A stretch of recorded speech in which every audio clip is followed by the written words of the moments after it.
Chapter 35. This time, no unwanted touches. After a few people left, the living room was left with only Ella and Grandma Mrs. Edward. "Ella, don't worry, your uncle and aunt both agreed to bring you home," Grandma Mrs. Edward said with a warm smile, coming over to hold Ella's hand. Her hand, wrinkled like an old tree bark, felt warm against Ella's. Looking at Grandma Mrs. Edward, Ella tentatively asked, "Grandma Mrs. Edward, it seems like Uncle doesn't really like me, doesn't it?" "How could that be?" Grandma Mrs. Edward immediately refuted, "Your uncle was very close with your mom when they were kids. If it weren't for..." Realizing she had said too much, she coughed and changed the subject. "As long as you're well behaved, they won't send you away." Ella nodded.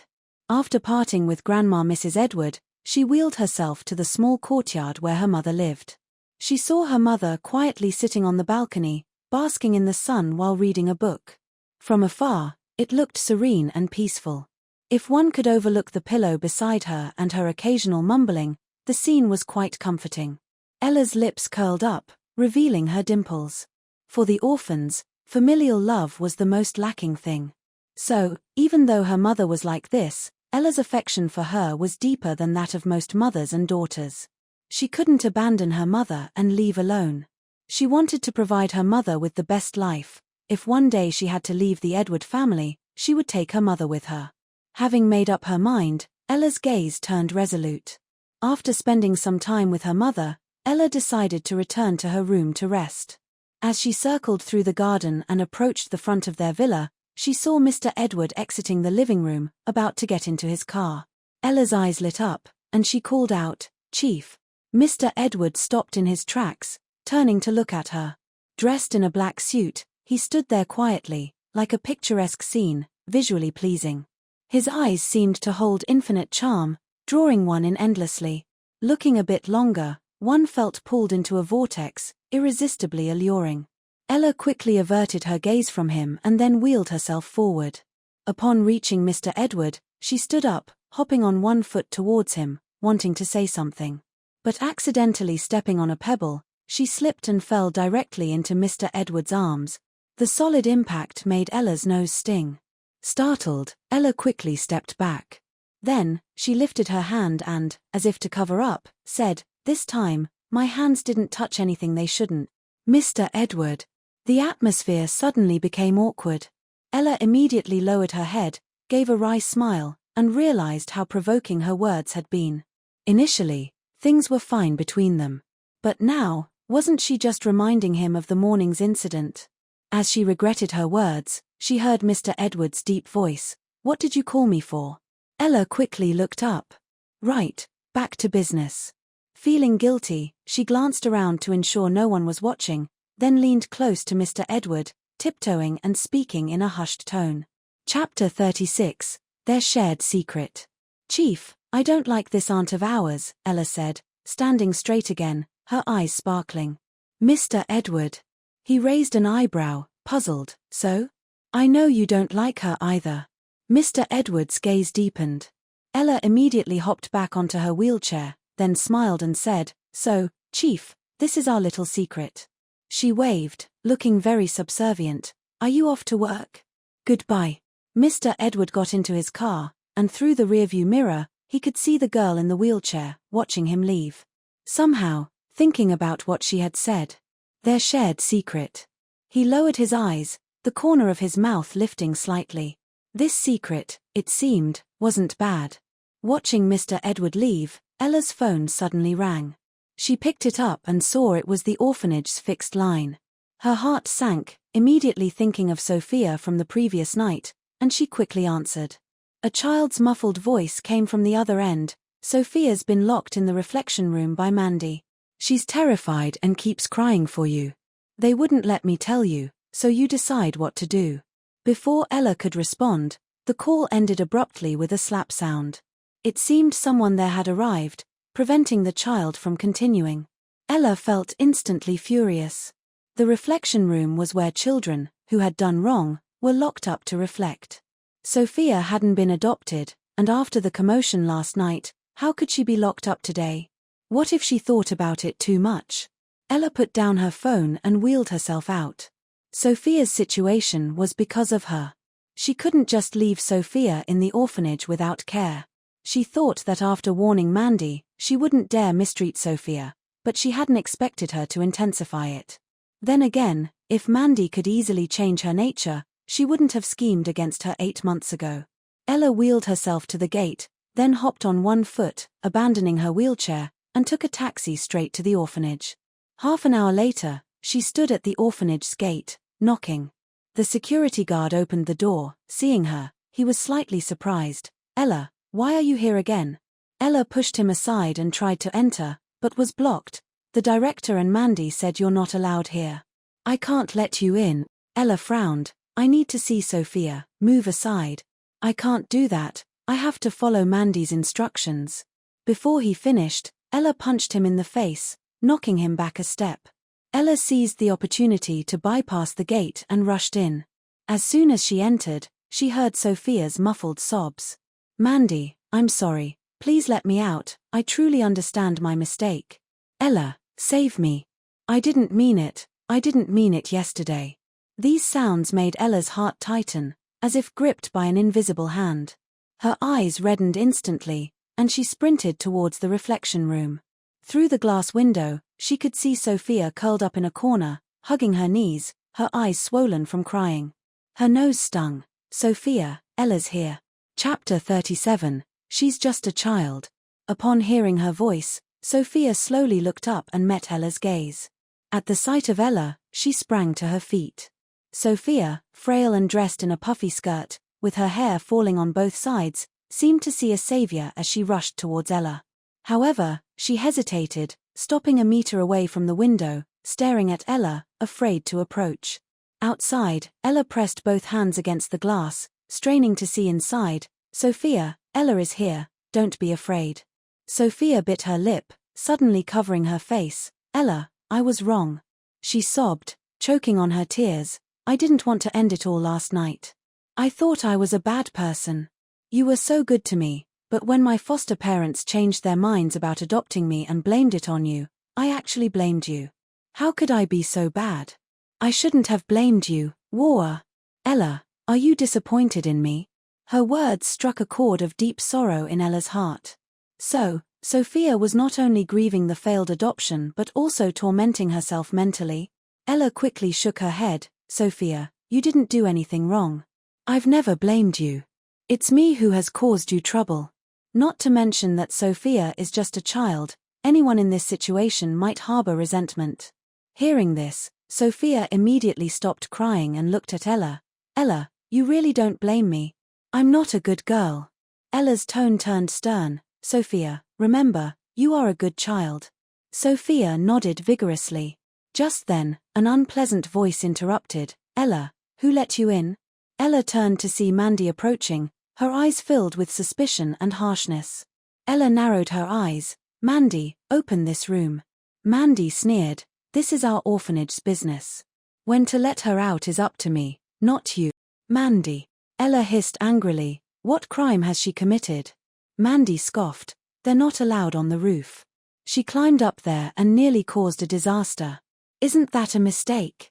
On a rainy day, with so many people shouting for her to come down, she ignored them, insisting on seeing you. "Isn't that a mistake? Do you know how much trouble she's caused our orphanage? The board members are coming to inquire about this incident later. You know, we finally got more sponsorships these years, improving the kids' quality of life. If they get upset because of Sophia, and stop funding us, what will all these kids eat?" Her words, shouted out, silenced the children gathering around, their innocent eyes wide with fear as they stared at them. Ella, however, narrowed her eyes. This orphanage was a private charity. Their daily expenses were covered by a charitable organization. The board, the managers of the charity, decided how much to allocate to the orphanage each year. But was all this Sophia's fault? She's just a child. Chapter 38, You Kneel and Beg Me. Mandy continued to berate Ella. 8 months ago, you already displeased the board with your indiscretion, and now with Sophia's incident. What face do you have to talk to me? What right do you have to demand I release her?" It sounded as if Ella and Sophia had committed heinous crimes. But all Ella could do was laugh. 8 months ago, Mandy had framed her. Sophia's failed adoption was also her doing. Even Sophia climbing to the rooftop was due to the orphanage's negligence. How did this woman manage to twist things around? She knew arguing further was useless, so she just lowered her eyes. I'll ask you one last time, will you let her out? Mandy sneered. To let her out, you can, if you agree to one thing. What? Ella asked, full of suspicion, seeing Mandy step closer, lowering her voice. You kneel and beg me. You. Ella's eyes flashed with anger. Mandy continued, aren't you two best friends? Can't you take a bit of humiliation for Sophia? Ella clenched her fists, glaring at her, her voice seething. Mandy, why are you targeting me like this? Mandy's reply was light but firm. Because, you being unhappy makes me happy. She spoke slowly. Whatever you care about, I'll destroy it. Ella stood there, shocked, staring at her. You're crazy. Mandy smirked. Yes, I am. You always had more luck, looked better, learned better than me. But what infuriates me most is why he chose you, not me. I want to prove I am stronger than you. She pointed at Ella. Kneel down and admit you're inferior to me, and I'll let Sophia out. Otherwise, she won't be freed for 2 days and nights. With that, she stared hard at Ella. This woman always had a soft heart. Mandy didn't believe Ella could watch Sophia suffer. Ella looked at the twisted face of Mandy. She certainly wouldn't let Sophia be locked up for 2 days. But, to kneel. She laughed in anger, grabbing her phone and dialing a number. Mandy was taken aback. What are you doing? Ella firmly stated, I'm calling the police. Someone's abusing children in the orphanage. Mandy's confident face turned pale instantly. You're insane. She moved to snatch Ella's phone but was no match for Ella. Ella easily dodged her attack, put the call on speaker, and stared at Mandy. I'm asking you again, will you let Sophia out? Mandy's eyes widened. No. Fine. As she said this, the police station answered, hello, what can we do for you? Ella continued to stare at Mandy, slowly curling her lips. Mandy nervously swallowed. Ella began, hello, this is. Her words were abruptly cut off by Mandy's shrill voice. All right, I'll let her out. Ella glanced at her, then said into the phone, sorry, it's nothing. Chapter 39. Will you come with me? Ella hung up the phone and stared directly at Mandy. Mandy clenched her teeth, but despite her reluctance, she pulled out her keys, walked to the reflection hall, and opened the door. As soon as the door opened, Ella saw a figure rushing towards her and hugging her waist tightly. Lowering her head, she noticed Sophia's trembling body and gently patted her back. It's okay, everything is over, don't be afraid. Sophia nodded, but her fingers clung tightly to Ella's clothes, as if afraid she would leave. Just as Ella was about to comfort her further, Mandy's sarcastic voice rang out, even if she's released, do you really think Sophia's life at the orphanage will get any better? That one sentence made Sophia look like a startled rabbit. Her head snapped up, her body trembling with fear. Mandy sneered, Sophia, I've told you before, getting close to Ella will bring you misfortune. Now, if you say you dislike Ella, I can forgive you and even help you find a good adoptive family. How about it? As she said this, her eyes glanced at Ella. The message was clear. The girl she had gone to such lengths to protect, if she betrayed her, would she feel heartbroken? It was utterly despicable. Ella bit her lip, then heard Sophia speak without hesitation, I won't. She looked fiercely at Mandy, I won't say that. Mandy was astonished, staring at her, even if it means you might never be adopted. Sophia clenched her fists, yes, didn't you and Ella grow up without being adopted? At worst, I'll be like you too. Mandy laughed angrily, fine, fine. Very well. 3 fines in a row, making Sophia shiver. She knew, of course, that staying in the orphanage with Mandy meant she wouldn't have an easy time. But betraying Ella, that was absolutely impossible. Children have the purest and most adorable thoughts. Even though she knew Sophia's nature, seeing her so determined warmed Ella's heart in a way she couldn't describe. She looked at Sophia and suddenly smiled. Don't worry, from now on, Sister Sophia won't let you suffer. Mandy found it amusing. You can't even come and go freely in the orphanage, how can you guarantee she won't suffer? I can't come in, but she can go out, Ella said, staring at Mandy. Mandy was taken aback. What do you mean? The meaning is, I want to adopt Sophia. Each word, as she said this, Ella suddenly felt completely relaxed. In fact, since Sophia was rejected for adoption last time, she had this idea. However, considering she was living at the Edward family and her mother was in such a state, she felt powerless to take care of Sophia, so she hadn't brought it up. But now, she believed that Sophia would rather suffer with her than stay here and be wronged. She turned her head. Sophia, will you come with me? Sophia's eyes lit up. I will. Mandy hadn't expected this outcome. She stared at them in astonishment, suddenly realizing something. She sneered, Ella, do you think you can adopt her just because you want to? Let me tell you, I don't agree. You'll never get the proper adoption papers. Chapter 40. The major shareholder arrives. What's going on here? While Ella and Mandy were at odds, a voice suddenly came from behind. Ella turned her head and saw members of the board of directors walking briskly towards them. There were 2 of them, and the man in front was a manager within the board, around 40 years old, with a square face showing signs of anxiety. Mandy hurried to greet him. Director Jong, wasn't it said that you would come in 2 hours? Why are you here so early? Director Jong replied directly, I just got notified that the major shareholder of the charity fund is suddenly coming over, so I came to check on the situation here first. After saying this, he immediately reprimanded Mandy. What's going on with you? Why did another incident of a child trying to jump off the building happen? The major shareholder must have heard about this and came to hold us accountable. Aren't our safety measures at the orphanage very high? We just allocated funds for repairs last week. How could a child just go up to the roof like that?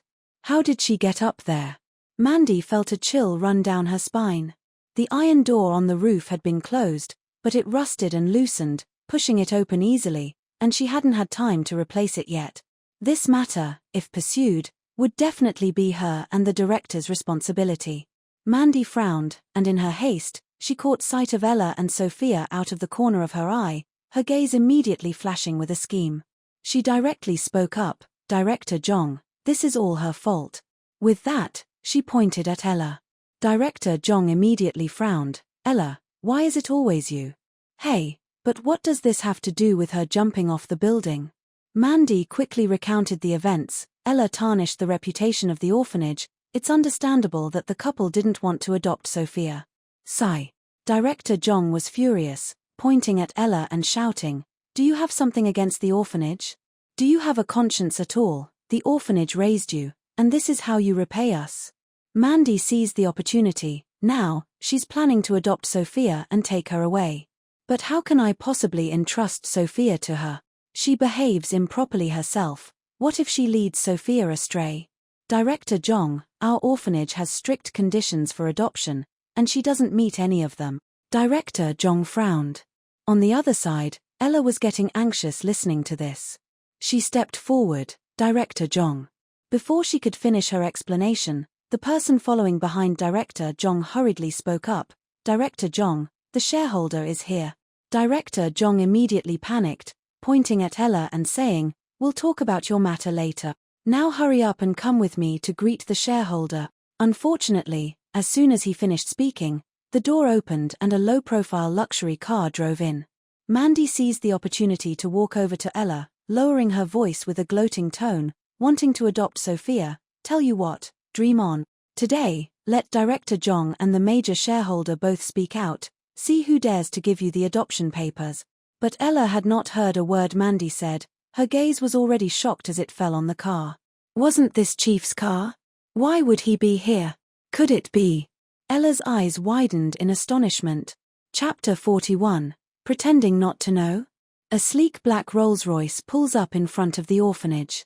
Director Jong strides forward, respectfully opening the door. A tall figure steps out, exuding an aura of powerful nobility that fills the entire courtyard. Everyone around unconsciously holds their breath, watching him intently. The impeccably tailored custom suit fits him like a glove, every step exuding the regal aura and majesty of a monarch on an inspection tour. Mr. Edward steps out, his gaze lifting lightly. For some reason, among the dozens of people, his eyes immediately lock onto the girl. She, with a fragile frame, holds the child, isolated by the crowd, looking particularly vulnerable. His brow furrows slightly, a hint of displeasure stirring deep within. Their eyes meet. Ella immediately lowers her head, gripping her fists tightly. She wishes desperately to find a hole to hide in. For some reason, she doesn't want Mr. Edward to see her in such a miserable state. It would make her feel like a clown. Her reaction stirs a trace of displeasure in Mr. Edward's heart. Is she planning to pretend she doesn't know him? Mandy looks at the man with surprise. Why does he seem a bit familiar? That night, Mr. Edward had come, but amid the torrential rain, no one could see clearly, so Mandy doesn't recognize him. As Mandy ponders, Director Jong bows his head, tentatively speaking, "Mr. Edward, it's truly unexpected that you would come here personally amidst your busy schedule. What brings you here?" Charitable funds like these are usually managed layer by layer. Mr. Edward, at the pinnacle of the pyramid, rarely comes to the grassroots level. So what brings him here today? As Director Jong thinks, he sees Mr. Edward's gaze fixed straight ahead. Following his gaze, Director Jong spotted Ella immediately. Mr. Edward stares at her. He's here, of course, because of what happened last night. But now, standing here as the major shareholder, why does that woman still seem so clueless? Mr. Edward frowns slightly, pointing at Ella amid her stunned expression, and asks, "What's going on with them?" His tone is neutral, revealing no emotion. Director Jong, however, immediately focuses, explaining, "They've come to adopt a child." Not wanting Mr. Edward to know more details and risk tarnishing the orphanage's reputation in the eyes of the major shareholder, Director Jong quickly changes the subject. "Mr. Edward, would you like me to show you around?" Before Mr. Edward can respond, a voice suddenly interjects, "Mr. Edward, are you here because of the jump-off incident?" Director Jong sharply turns his head, giving Mandy a warning look to shut her up. But Mandy, as if she hadn't seen Director Jong's look, steps forward, pointing at Ella and accusing, "Mr. Edward, this person is a disgrace to the orphanage. Everything that's happened now is connected to her." Mr. Edward frowns. Director Jong quickly intervenes, "Enough, shut up." Mr. Edward narrows his cold eyes, "Let her speak." Director Jong immediately falls silent. Mandy continues, "You don't know, 8 months ago." Chapter 42, Complaining to Mr. Edward. Ella clenches her fists tightly. She glares at Mr. Edward, stepping forward while Mandy speaks, "Shut up." She doesn't want to bring up past events, especially in front of Mr. Edward, who already thinks she's indiscreet. Knowing about what happened 8 months ago, how would he look at her then? But Mandy gives a cold smile. "What are you afraid of? If you've got the nerve to do it, you should have the nerve to let people talk about it." She disregards Ella's wishes, directly addressing Mr. Edward. 8 months ago, she acted indiscreetly for money, tarnishing her own innocence. For the sake of the orphanage's reputation, she was already expelled. Sophia got too close to her, was suspected of improper conduct by the adoptive family, and was ultimately abandoned at the last moment, leading the child to despair and attempt to jump off the building. All of this is her fault. Mr. Edward's gaze darkens upon hearing this. He knows about Ella being someone's mistress. He's always disdained it. But now, hearing Mandy say it with such tone, he feels an inexplicable irritation. He can disdain Ella, but who is this woman to disdain her?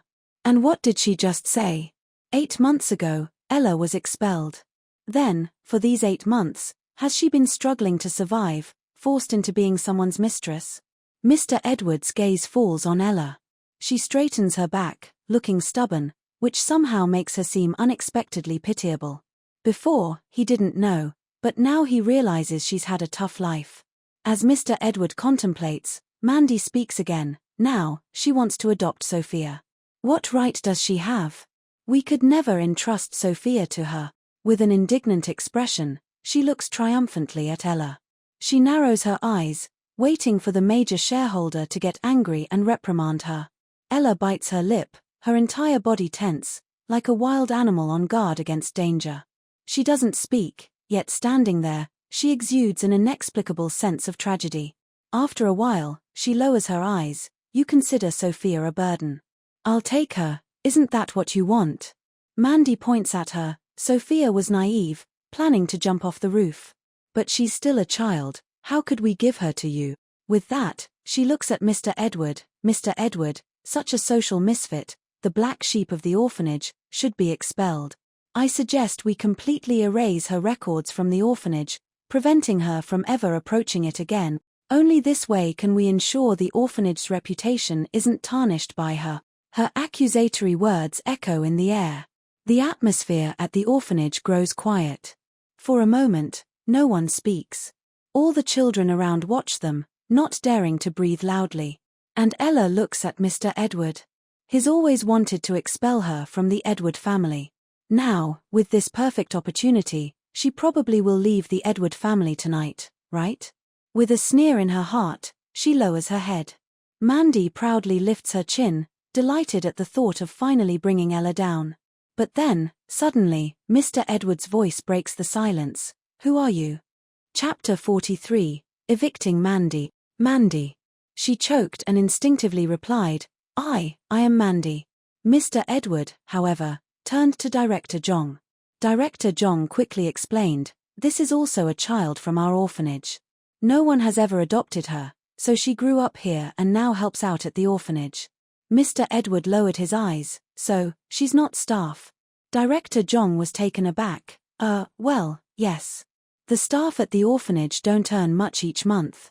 Yet they have to work here all day long.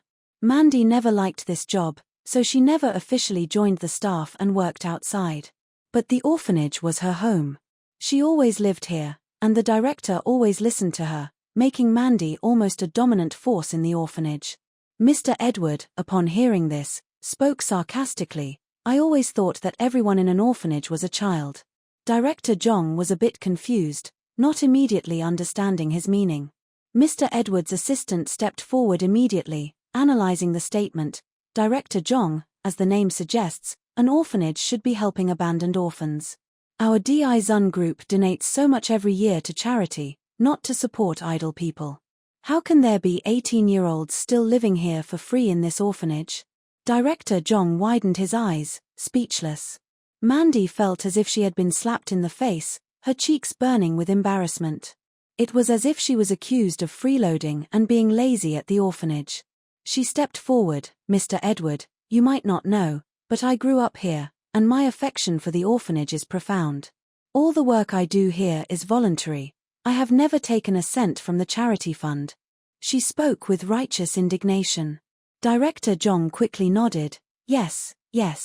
Mandy has been heartbroken for the orphanage but has never taken anything from it. Mr. Edward spoke coldly, Director Jong, we operate the orphanage out of charity, not expecting any return. Or is it that the charity funds are insufficient for the orphanage to even hire staff? Director Jong broke into a cold sweat, finally understanding Mr. Edward's intentions. He wiped his forehead. Yes, Mr. Edward, I understand. After saying this, he directly turned to Mandy. Mandy, you are now 18 years old, capable of working and living on your own. You can't stay in the orphanage anymore, you should move out. Mandy was stunned. Weren't they discussing Ella's situation? How did it suddenly turn into her being kicked out? Where would she live if she were kicked out? Rent in City S is expensive, and she had her own little suite at the orphanage, almost like a deputy director's treatment. She stared blankly at Mr. Edward, swallowed, and quickly said, perhaps, Mr. Edward, that's not what I meant. I volunteer to stay at the orphanage, Mr. Edward interrupted her directly, if you wish to work here, we can consider you first. Mandy remained silent. Most of the staff who stay at the orphanage are middle-aged women in their 40s, who are skilled at caring for children. Mandy's job held great potential. How could she give that up to become a nanny for children? Chapter 44, Heart-wrenching. Director Jong certainly wouldn't upset Mr. Edward over Mandy, so he quickly nodded, right, that was my oversight. You have one day, by tomorrow you must leave. Mandy clenched her fists, unable to utter a word. Mr. Edward's expression darkened. Does the orphanage have many rooms? Director Jong immediately understood, hastily adding, leave today, now. Mandy's face turned pale, trembling with anger. Mr. Edward ignored her and turned to Ella. You want to adopt this child? The sudden shift left Ella unable to react. Upon hearing this, she hesitated.